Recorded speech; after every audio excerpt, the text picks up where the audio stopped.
Si Irish pala to, Nanay Nida. Ay, Ma'am Jen! Thank you! Hindi ko kayo makalimutan.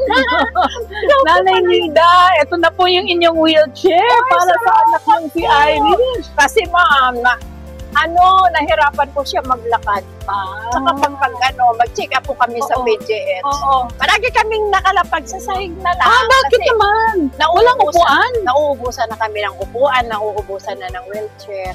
Kaya buti naman po, nagpalo po ako kay attorney. That's very good. Nako, Nanay Nida ha, basta alam naman ninyo, andito kami lagi para sa inyo. Hindi ko may tumitigil ng kasa service. Opo. Sa bayan ng Parañaque.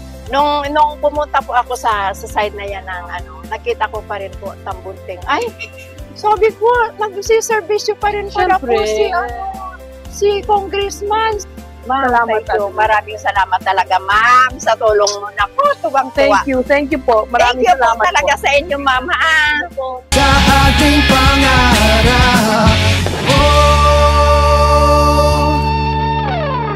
gas kasama natin.